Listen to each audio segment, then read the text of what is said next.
industry knew, both the family knew. They wanted us to get married. അതൊക്കെ ഉണ്ടായിരുന്നു, ആ feeling ഉണ്ടായിരുന്നു. കമലിൻ്റെ അച്ഛൻ്റെ ഏറ്റവും വലിയ പെട്ടായിരുന്നു ഞാൻ. അങ്ങനെ കമൽ സാർ ഒരു വലിയ ഹീറോ ആയി. അപ്പം എൻ്റെ അമ്മ വിളിച്ച ഒരു ദിവസം ഇതൊരു മിസ്അണ്ടർസ്റ്റാൻഡിങ്ങിലേക്ക് വന്ന് ഈ വേറൊരാളെ കല്യാണം കഴിക്കേണ്ടി വന്നിട്ട് അങ്ങനൊരു മിസ്അണ്ടർസ്റ്റാൻഡിങ്ങിലേക്ക് പോകുന്ന ഒരു സ്റ്റേജിലേക്ക് വന്നപ്പോൾ ഞങ്ങൾ രണ്ടുപേരും കൂടെ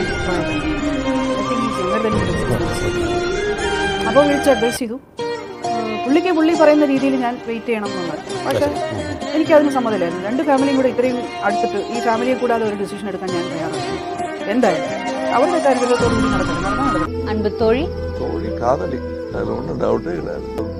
படத்தில் வந்த பாத்திரங்கள் போக அதுவே காதலாக வந்ததா என்னன்னுலாம் எனக்கு தெரியாது. பட் மறுக்க முடியாமல் இருவருக்கும் அது கடைசி வரையில் கல்யாணத்தெல்லாம் முடிய வேண்டிய அவசியம்